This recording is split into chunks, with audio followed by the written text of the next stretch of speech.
ஏப்பா இப்போ தானே அயர்லாந்து T20 சீரீஸ் தோத்தீங்க. அதுக்குள்ளே இந்தியன் டீம் கேப்டன் சுரேஷ் ஐயருக்கு இப்படி நடக்கணுமா? அப்படி என்னதான் நடந்ததுன்னு பார்க்குறதுக்கு முன்னாடி நம்ம சேனலை சப்ஸ்கிரைப் பண்ணிக்கோங்க, கொஞ்சம் சப்போர்ட் பண்ணுங்க ஃப்ரெண்ட்ஸ். அதாவது சுரேஷ் ஐயர் என்ன சொல்லியிருக்காருன்னா, தனது ஃபஸ்ட்டு கேப்டன்சிலேயே ஃபஸ்ட்டு சீரீஸை லாஸ் பண்ணிட்டேன். செகண்ட் சீரீஸு இங்கிலாந்துவோட 5 மேட்சஸ் கொண்ட சீரீஸை நான் எப்படியாவது வின் பண்ணோம் அப்படிங்கிற மாதிரி தான் கேரி புரூக்கிட்ட சொல்கிறாப்புல. பட் அதை ஃபஸ்ட்டு T20 வந்து பார்த்திங்கன்னா மழையால் ரத்து. ஸோ அதில் சுரேஷ் ஐயரோட பேட்டிங் வேறு லெவலில் இருந்தது. பட் ஆனால் அதை விக்ட்ரியாக கன்வெர்ட் பண்ண அவங்களால முடியல. மழை குறுக்கிட்டதுனால இங்கிலாந்து அணி வின் பண்ணதை உங்களால் தடுக்க முடிஞ்சுதா, இல்லை இந்தியன் டீம் வின் பண்ணதை தடுக்க முடிஞ்சுதா? பட் செகண்ட் T20 இவர் வந்தால் மட்டுமே தான் செகண்ட் T20 வின் பண்ண ஒரு சான்சஸ் இருக்குது. ஸோ இதில் என்ன காரணம்னா, வைபவ் சூரியவன்சி இவ்வளோ பர்ஃபார்மன்ஸ் பண்ணி ஐபிஎல் ஆகட்டும், இந்திய ஏ டீம்லேயே ஆகட்டும், பட் ஏன் இறக்க மாட்டேங்கிறாங்க? அது இப்போது நெட்டிசன் மத்தியில் பெரிய ஒரு கேள்வியாக கொண்டு வந்துட்டுருக்குறாங்க. பட்டு சஞ்சு சாம்சனுக்கு பொதுவாக அபிஷேக் சர்மா கூட இந்த 2 பேர் வைபவ் சூரியவன்சி இறக்கி விட்டா எப்படி இருக்கும்? அந்த ஓப்பனிங் காம்பினேஷன் 2 லெஃப்ட் ஹேண்டர்ஸ் அந்த காலத்தில் ஆடம் கில்கிஸ் அண்டு மேத்யூ ஹேடன் அவங்கள பார்த்த மாதிரி அப்படியே இருக்கும். மாடர்ன் டே T20 கிரிக்கெட்டில் இவங்க 2 பேர்த்தோட கான்ட்ரிபியூஷன் இந்திய டீமுக்கு ரொம்ப ரொம்ப தேவை. Sanju Samson out of focus ஆகிட்டார், அவுட் ஆஃப் ஃபார்மெட்டில் ஆடிட்டுருக்காப்புல.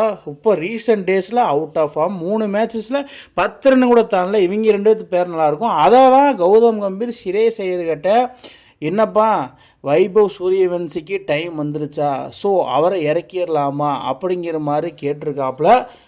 கொஞ்சம் கூட யோசிக்காமல் சுரேஷ் ஐயர் எஸ் ட்ரூ, அவரை இறக்கிருங்க தயவு செஞ்சு அப்படிங்கிற மாதிரி ஹெட் கோச் கிட்ட சொல்லியிருக்கிறாப்புல.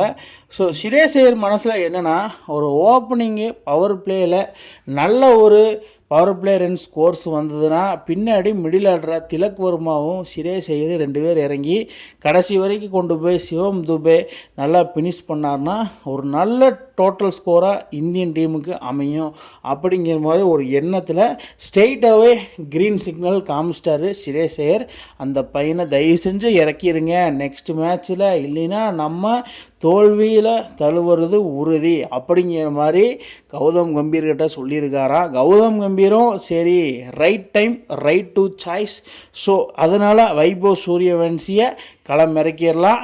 பட் இந்த இடத்துல சஞ்சு சாம்சன் என்னதான் வேர்ல்டு கப் மாதிரி ஒரு பிக் ஸ்டேஜில் big quarter final, semifinal and ஃபைனலில் 89, 90 மறுபடியும் 91 இந்த மாதிரி சஞ்சு சாம்சன் அடிச்சிருந்தாலும் அதை செஞ்சுரியை கன்வெர்ட் பண்ண முடியல.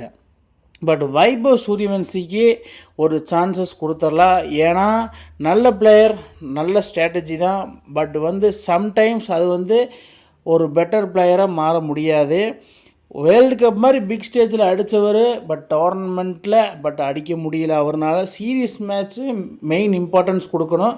ஸோ அதனால் சஞ்சு சாம்சனுக்கு டாட்டா பை பை அப்படியும் கம்பீர் சொன்னதாகவும், Vaibhav Sooryavanshi second match Manchester ஓவலில் இருக்கிறதாகவும் ஒரு நியூஸ் வந்துகிட்டே இருக்கு.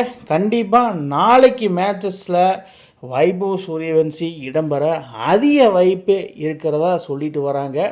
ஸோ இது மட்டும் உண்மையாக இருந்தால் இந்தியா வின்னு தான். But youngest debutants for India மென்ஸில் சச்சின் டெண்டுல்கர் தான் அந்த இப்போ வரைக்கும் அந்த ரெக்கார்டை வச்சுருக்காரு. 16 இயர்ஸ் 205 days. அதுக்கப்புறமா பியூஷ் சாவ்லா 17 இயர்ஸ் 75 days. அதுக்கப்புறம் Sivarama Krishnan 17 years 118 days. So இந்த ஃபார்மெட்டில் கண்டிப்பாக வைபவ் சூரியவன்சி இன்னாகிறாப்புல. ஏன்னா 15 இயர்ஸ்லேயே பையன் உள்ளே வந்துட்டார். ஸோ அதுதான் இங்கே பெரிய எல்லா ஃபேன்ஸுக்கும் ஒரு ஹாப்பியான விஷயம்.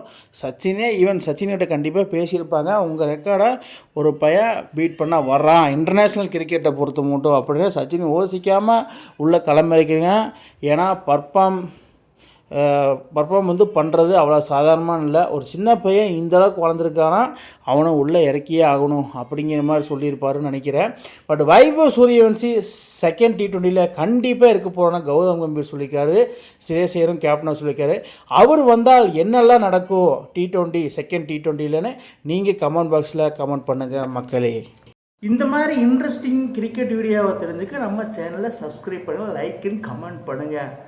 மேலும் மேலும் உங்களுக்கு வீடியோ வந்துகிட்டே இருக்கும்.